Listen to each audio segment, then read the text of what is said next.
today in the last class we have discussed the differentiation. So now today we will start integration.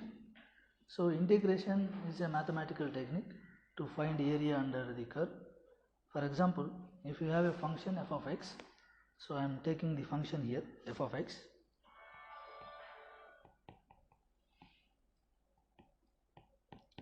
So let us consider a function f of x here, f of x. So this is f of x.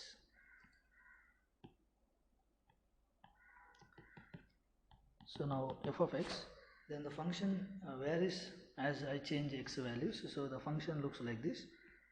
So this is the function. Now I need to find out area under this curve. To find area under this curve, in general we can use, for example, if I have something like here, if f of x is some constant, let us say f of x is constant, even though I change x value, if f of x is not changing, let's say that is some constant, let's say a, then I can directly compute area under this one by taking, say, if the length of this line is, let's say, b, then this length is a, so I can simply write down the area under this one as a times b. So that is the area under this one. But whenever your function is changing with x value, so this is the function now f of x, and that is changing with x value. Then to find area under this curve, let us take from initial point, let us say that is from a to b. Now the length of your x in this graph is, this is the length of your x in this graph or along x-axis, so that is your b minus a. So this is the length. Now here function is changing, you cannot directly write down area is like ab, because here f of x is changing. So whenever you get this situation, you have to use the technique, mathematical technique called integration. Let us see how we can do that. So you consider the same function once again here, f of x, this is x. Now the function is changing with time, let us say like this. Now, so to find area under this curve from, let us say, from initial point, let's say from a, and they say final point is b, then you have to divide this this curve into many small pieces. Let us take a small piece here. The small piece maybe this one. So, or you can find out what is f of x value at x equals to x. So when you take x equals to x, let us say x equals to some value x here, at this value, at this x value, your f value may be, let's say, f of x. So at x equals to x, your function, the value of your function is f of x, let us say. Now if I change x value by a small amount, let's say delta x. Now let us change my x value by small amount, or I am moving my x point from x to x plus delta x. So my second point will be, so this is x, this is the first point, that is x. Now my second point is x plus delta x. So now if I take f of x value at x equals to x plus delta x, because delta x, if delta x is very small, if delta x is very small, then you will not see any appreciable change in f of x. F of x will be same in that small grid. Let us say if I go from x equals to x, from x equals to x plus delta x, if I don't see any appreciable change in y of x or f of x, you can fix f of x is constant between these 2 points, or you can fix f of x is constant in this grid point, in this grid. So when f of x is constant in this grid, then area under this curve you can write down as, let us write down dA, because I am taking the small part and this is the small part, and area under that part I can write down as f of x into dx, f of x into delta x. So here I am taking approximation, that is, as I go from x equals to x plus delta x, I don't find much difference in f of x. If I have that condition, then I can take area under this curve area under this one as f of x into dx, because this length is delta x and now this length is f of x, because there is no change. I'm taking the condition that there is no change, approximately there is no change when I go from x equals to x to x plus delta x. So that is the condition I am using. Then area under this one will be now f of x delta x. So now area under this small part is f of x into delta x. Now to find area of the curve or area under the curve from x equals to a to x equals to b, let us say the point B is here. Let us say point B is here. Now to find that you have to take such small grids, then you have to add area of each grid, all grids. So at x equals to x, I have the function f of x is f of x, the value of f of x is f of x, and delta x is the grid length. Now f of x times delta x will be area under this part. So now I want to integrate, or I want to add all such areas. So to add all such areas, if I add all such areas, I get a full area. Let us say that area is equals to sigma. I can go from I or maybe x. So x will go from now here, or you can write down, or you can take x equals to a to b, because I am going from x equals to a to x equals to b, then x goes from a to b, then f of x delta x. So this is the total area under the curve from a to b. F of x is value of your x. F of x is value of your function at x equals to x. Here f of x is value of your function at x equals to x, and delta x is your small grid. Delta x will be common for any grid, and f of x only changes here. As you change x, f of x changes, but delta x is the common grid here.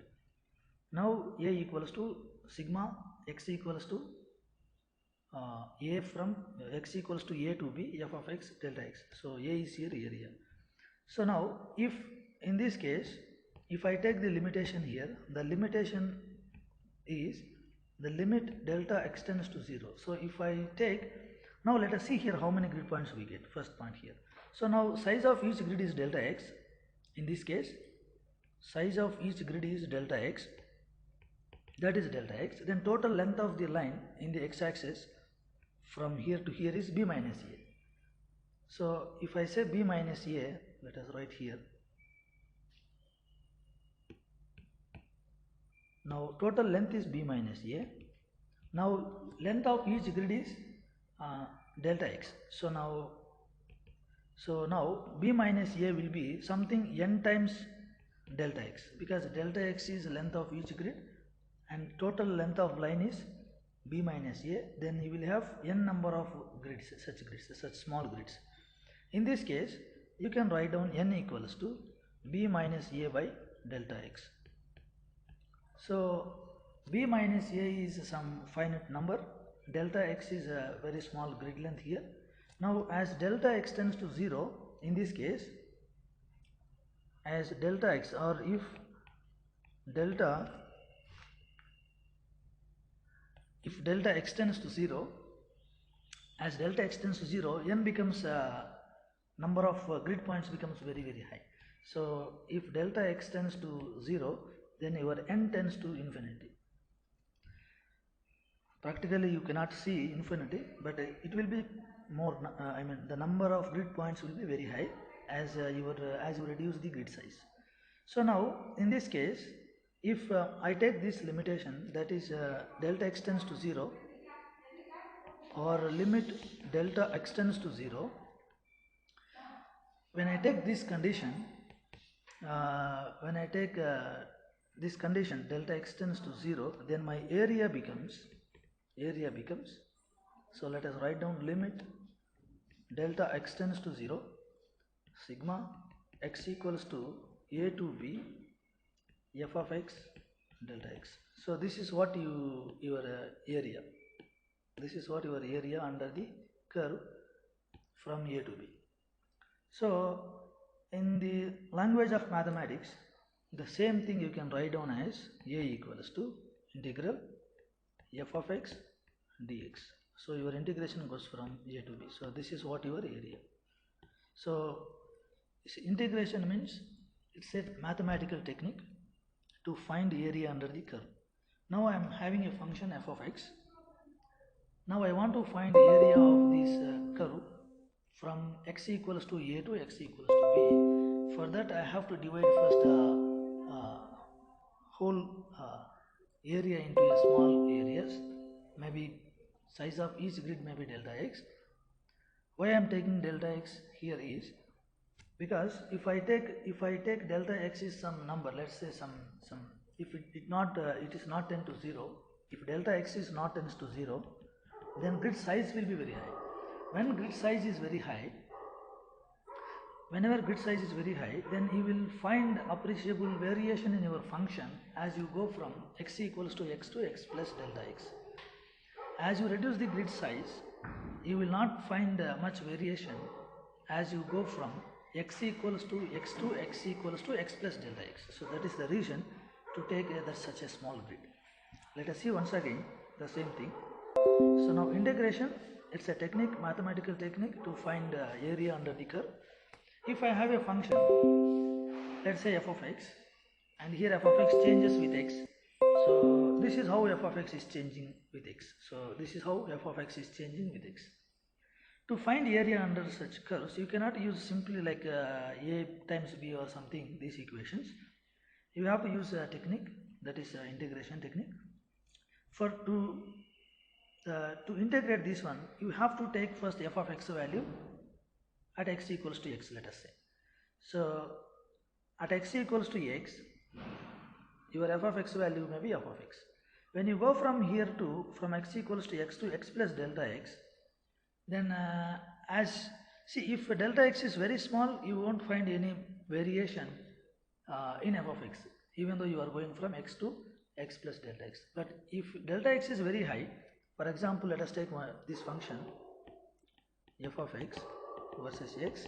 So if you take this function, if you take x is here and x plus delta x here, then as you go from x equals to x equals to x plus delta x, you find many variations in f of x. So that in that case you cannot use this technique. So you have to take grid points, very small grid points, so that there won't be any change in your function.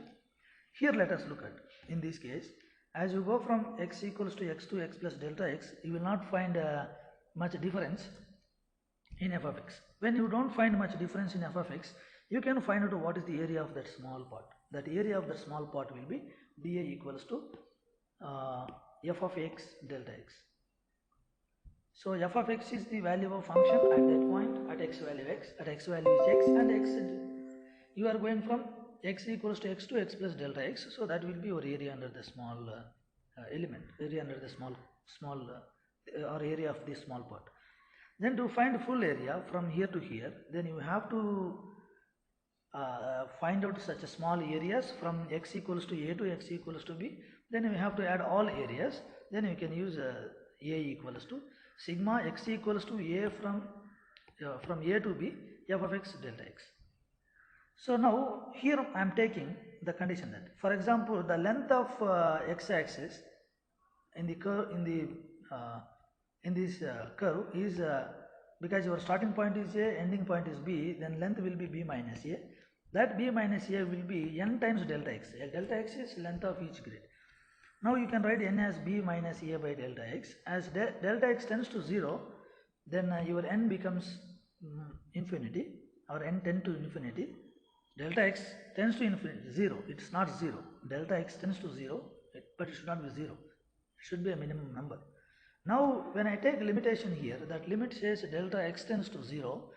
Whenever that limit delta x tends to 0, you can write down area equals to limit delta x tends to 0 sigma x equals to a to b f of x delta x.